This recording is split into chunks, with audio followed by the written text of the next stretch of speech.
Imagine a continent whose mineral wealth has shaped the ambitions of empires and the fate of nations, yet whose own future has often been steered by distant powers. Now, as the world races toward clean energy, Africa stands at the center of a new global contest, one that will determine not just who extracts its minerals, but who transforms them into the technologies of tomorrow. The stakes are immense. The outcome will influence which nations lead in the next era of economic and technological power.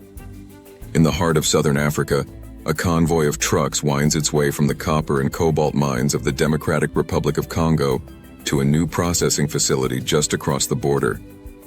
Here, workers oversee the first stages of battery-grade refining, a scene that would have been unthinkable a decade ago. This moment captures a deeper shift. The real contest is no longer just about mining, but about capturing the value that comes after extraction, refining, manufacturing, and integrating into the global supply chains that drive electric vehicles and renewable energy. To understand the magnitude of this transformation, it helps to look back. For generations, Africa's mineral bounty fueled industrial revolutions elsewhere, while local economies remained tied to exporting unprocessed commodities. As noted by the African Policy Research Institute, colonial-era systems were built to extract, not to industrialize. Even after independence, many African nations remained vulnerable to global price swings and external shocks, their fortunes dictated by distant markets. But the landscape is shifting.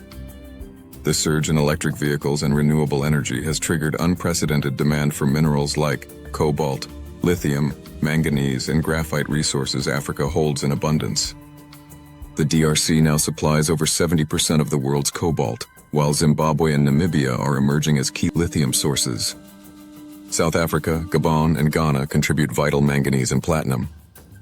These minerals are now essential to the green economy, forming the backbone of batteries, solar panels, and wind turbines. Yet, as recent data from the World Bank and African research institutes underscores, the greatest value is created not at the mine, but in refining and manufacturing. This underreported front in the new scramble for Africa is about more than extraction. It is a race for technological know-how, skilled employment, and industrial transformation. The difference between exporting cocoa beans and producing chocolate remains a powerful analogy. The profits and jobs are found in processing, not just in extraction. China has moved swiftly to secure its position across this value chain. Over the past decade, Chinese companies have obtained mining rights throughout Africa, often in exchange for infrastructure projects, roads, ports, and hospitals that visibly signal Beijing's influence. According to recent trade figures, China-Africa trade reached $295 billion in 2024, with more than three-quarters of Africa's forecasted lithium supply tied to Chinese interests. In the DRC, Chinese firms control a majority of copper and cobalt mining profits. But China's ambitions extend further. Its institutions account for over 65% of high-impact research in electric batteries, and Chinese companies are increasingly investing in refining and assembling battery components within Africa. Observers from the South African Institute of International Affairs note that China's strategy is to embed itself at every stage of the value chain. By investing in local processing and manufacturing, China not only secures supply and reduces costs, but also sets technology standards. This approach has made China the world's leading producer of electric vehicles and batteries, with more than 60% of global EVs and over 80% of batteries coming from Chinese factories. The United States, by contrast, has been slower to adapt. For years, Washington focused on securing access to raw materials, but lagged in supporting local value addition. That is beginning to shift. In late 2022, the U.S. signed a Memorandum of Understanding with the DRC and Zambia to develop a complete value chain for EV batteries within Africa. U.S.-backed initiatives now support technical training centers and explore new business models, such as battery swapping, to accelerate adoption and build local expertise. The CHIPS and Science Act, while primarily targeting semiconductors, is part of a broader push to strengthen supply chain resilience for advanced technologies, including EVs. Still, the gap remains significant. Chinese trade with Africa far outpaces U.S. engagement, and Chinese companies are already exporting low-cost electric vehicles globally. Even African-made EVs such as those from Nigeria have begun reaching U.S. shores, signaling a shift in the global supply chain. While the U.S. leads in some niche battery innovations, it lags behind China in manufacturing scale and research output. Europe, too, is seeking a foothold. The EU has signed critical mineral agreements with several African countries, aiming to diversify supply chains and reduce reliance on China.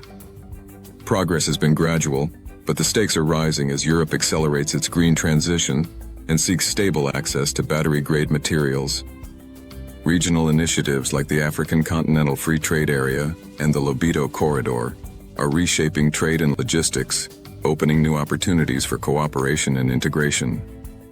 As these global powers compete, the ripple effects are felt across Africa's regions.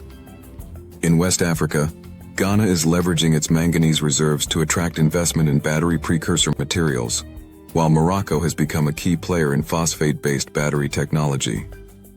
North African countries like Morocco and Egypt are also positioning themselves as future hubs for EV assembly and renewable energy components, drawing on both local resources and proximity to European markets. The push for value addition is creating both opportunities and tensions at the local level.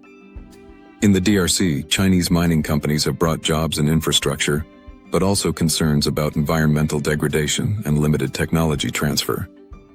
In Zimbabwe, new lithium projects promise economic growth, yet local communities voice concerns over land rights and equitable benefits.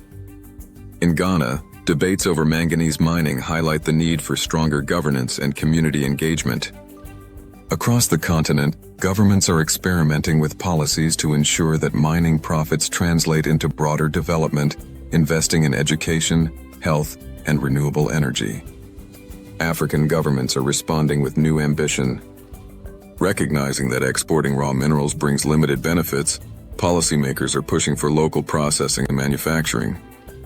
National strategies like Zambia's 2030 vision and the African Green Minerals Strategy aim to reposition Africa as a full partner in global supply chains. Local content policies require mining companies to source goods and services from national suppliers, while reforms seek to strengthen governance and maximize benefits for local communities. The World Bank and the Mineral Security Partnership suggest that domestic value addition could drive industrialization, create skilled jobs, and boost foreign currency earnings. By moving up the value chain, African economies could capture a larger share of the profits that have historically flowed overseas. However, the path forward is complex. High capital costs, limited infrastructure, and a shortage of technical expertise make it challenging to establish battery manufacturing and mineral refining industries. The regional market for batteries remains small, and competition among African nations for investment is intense. Environmental and social impacts are also significant. Increased mining can lead to land disputes, displacement, and ecological damage, while governance frameworks vary widely across countries. The geopolitical implications are profound. As both the US and China court African nations, the continent's bargaining power is rising.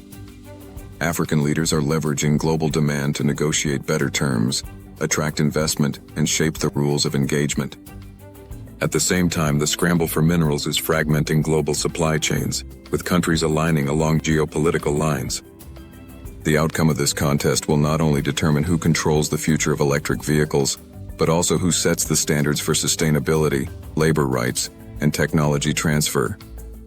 Throughout all this, Africa's geography remains a decisive factor.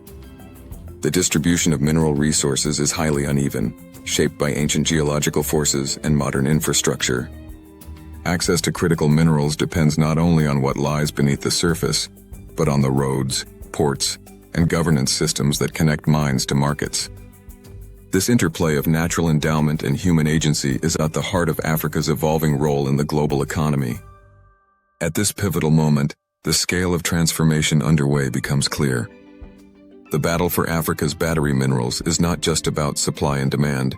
It is about who will write the next chapter of industrialization, who will benefit from the green revolution, and who will bear the costs. If these dynamics intrigue you, consider staying with us as we continue to explore the forces shaping Africa's future. Turning to African agency and innovation, there are signs of progress.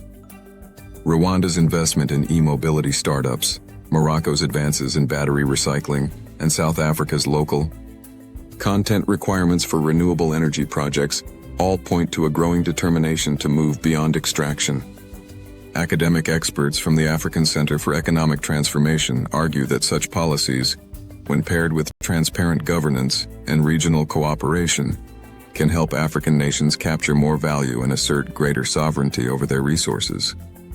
Intra-African competition and collaboration are also intensifying, as countries vie to become regional leaders in battery manufacturing or refining, while new trade corridors and cross-border partnerships begin to take shape. The success of these efforts hinges on strong institutions, transparent contracts, and effective regulation. Where governance is robust and communities are engaged, the benefits of value addition can be widely shared. Where governance is weak, the risks of corruption, conflict, and environmental harm remain high. The legacy of colonial extraction still casts a long shadow, shaping expectations and anxieties about foreign involvement in Africa's mineral sector. Technological innovation offers both promise and risk. Advances in battery chemistry, recycling, and energy storage could open new avenues for African participation in the global supply chain. At the same time, the rapid pace of change means that today's investments could become tomorrow's stranded assets if technology shifts or markets move elsewhere. African countries must navigate these uncertainties, balancing the need for immediate gains with the imperative of long-term sustainability. The international context remains fluid. As the US and China compete for influence, African nations are exploring partnerships with Europe, Japan, and multilateral institutions. The Minerals Security Partnership, established in 2022, seeks to mobilize investment in African mineral production, processing, and recycling. The African Continental Free Trade Area is creating a platform for regional integration and collective bargaining, helping African countries negotiate from a position of greater strength.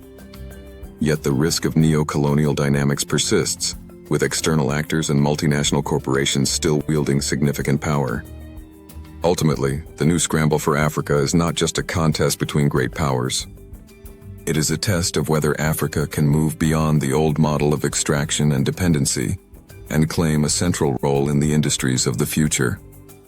The outcome will shape not only the continent's economic trajectory, but the fate of the global energy transition.